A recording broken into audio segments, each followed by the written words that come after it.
گاونډیانو له تکلیف ورکوي خلک چې وایي که نه وي کس ژبه ورسره ده وایي آفت دی آفت علیه وسلم هغه ته یو سړی یا رسول الله اذن یا رسول الله فلانة تصوم النهار وتقوم الليل پلانۍ ښځه نه ده بعضې ښځې مشهوري په علاقه کې خاص کر چې څوک په شر یا په خیر باندې خو ډېر مشهوري وي پلانکۍ ښځه نه ده دا د ورځې روژه اکثر او د شپې تهجد هم کوي یو کار پکې دا وران دی چې وتؤذي جیرانها ګاونډیان دې تنګ دي ګاونډیانو له تکلیف ورکوي خلک چې وایي که نه وي کس ژبه ورسره ده وایي آفت دی آفت خوا کې څوک کړپ نشي کولی راوځي سړي نه جامې وباسي د پښتنو متل دی د خلکو د ود ناسته تېرېږي وایي په نه خبره جګړه په نه خبره باندې کنځلې سپورستغي خلکو ته په دې دا بلو باندې ورښکاره کي او کوټې ته به سړي پسې نه وځي داسې سپک خلک کوي که نه باندې په نه خبره باندې جګړه په نه خبره باندې خلک خړول دا په دې بعضې خلکو کې دا صفت راغلی خاص کر په دې بعضې زنانو کې دا صفت شته دی چې په نه خبره باندې په کور کې خلک خړوي دا صفت د ځان وباسئ ولوي خوش اخلاقي اختیار کړي نرمه خبره په دې نرمه خبره چې څه کېږي دا په دې سخته نه کېږي ګورئ نن که په ته ماشوم دی ماشومې بازار ته لېږم که زار قربان دې ورته ویې که نه چې بچیا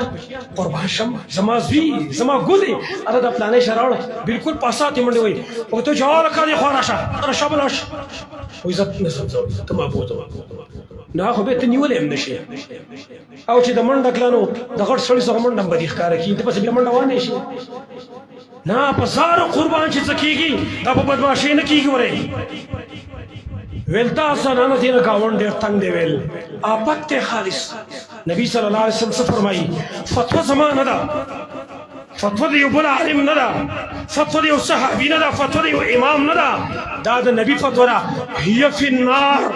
دا ښځه په اور کې به دا ښځه جهنمیه ده یعنې د دې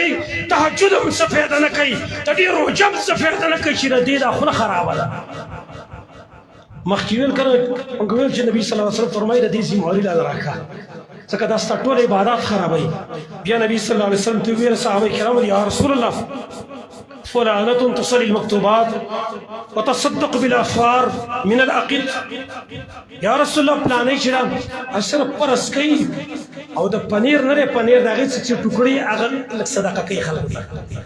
پنیر نه دی هغه ټیم کې بېکاره و چې خوراک اوس اعلی خوراک دی خو هغه ټیم کې چې دومره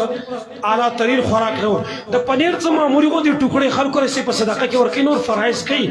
نور څه خاص نه کوي خو ولا تؤذي جیرانها ګاونډیانو ته ضرر نه ورکوي ګاونډیان ته تنګ نه دي نبي صلی الله علیه وسلم څه وفرمایل هي فی الجنه دا ښځه جنتي ده دا ښځه جنتي ده ولې